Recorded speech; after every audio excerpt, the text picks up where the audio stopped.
Ei galera, como vocês estão? Eu tô ótimo e sabe onde eu tô? Eu tô em cima do Monte Sinai. Meu amigo, tem tanta coisa pra falar aqui nesse Sinai.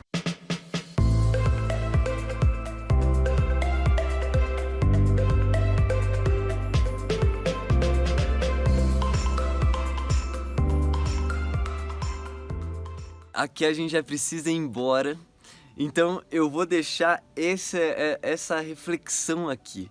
A primeira delas, ok? Depois a gente vai refletir mais. Mas é interessante que quando eu abro a Bíblia e olho para o momento no Sinai, eu vejo um Deus que primeiro de tudo,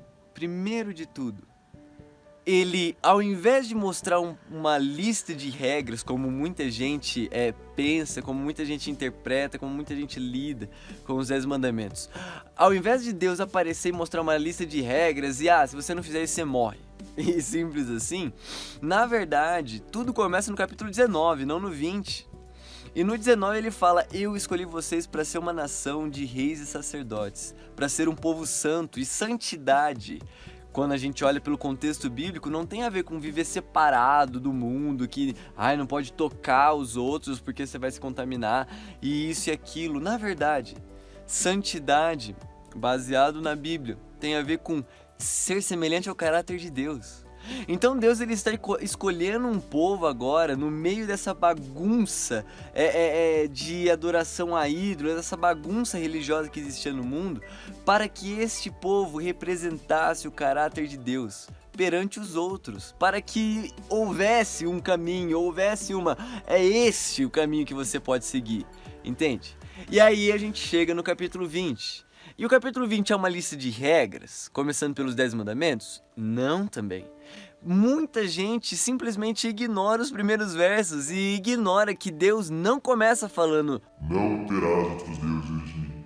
Não! O que Deus primeiro fala, e não é só para Moisés, porque esses 10 mandamentos, esse trecho, foi falado para todos escutarem. Isso é interessante se perceber também. Mas as primeiras palavras de Deus são: eu sou o Senhor teu Deus, que te tirei da terra do Egito, da tua escravidão. Não terás outros deuses diante de mim.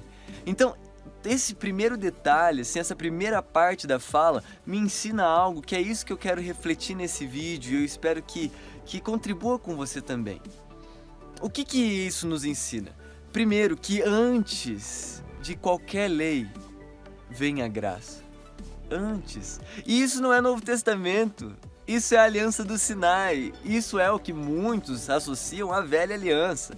Só um detalhe, um parênteses aqui que a gente pode falar em outro vídeo: não existe só velha aliança e nova aliança, ok? Existe uma aliança eterna, que a gente vai ver diferentes alianças que são parte dessa aliança eterna, que envolve aliança com Adão, aliança com Noé, aliança com Abraão, aliança com Moisés. Então assim, se você já ouviu alguém dizendo que existe uma velha e uma nova, apenas essas duas, a velha foi embora e a nova é o que tá rolando, assim, a coisa é mais profunda e mais bonita também.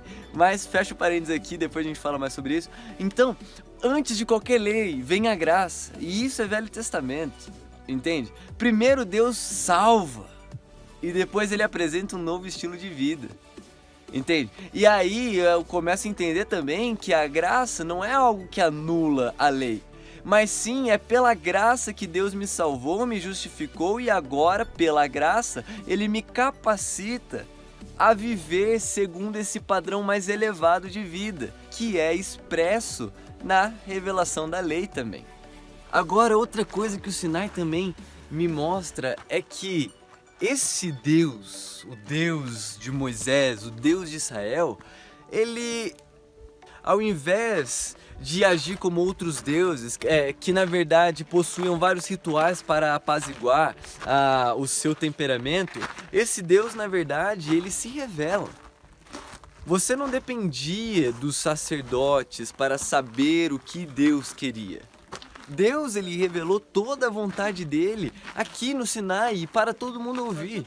Só que aí o povo pediu para que ele falasse apenas com Moisés. Só que o coração da revelação todos ouviram. E depois Moisés ele pega e toda a revelação não fica também limitada aos sacerdotes e à elite. Não, ele escreve num livro e lê para todo o povo. Ou seja, a gente começa a ver aqui uma revolução na dinâmica da religiosidade, porque agora você passa a ter uma religião, agora você passa a ter uma espiritualidade onde você conhece a vontade do Deus que você serve. Você não depende mais da exclusividade do saber que apenas a classe sacerdotal possuía anteriormente. Mas isso a gente pode falar em outro vídeo. O principal que eu queria refletir aqui, antes de ir embora do topo do monte, lembre-se, antes de toda lei vem a graça. E a graça é o que capacita a gente cumprir a lei.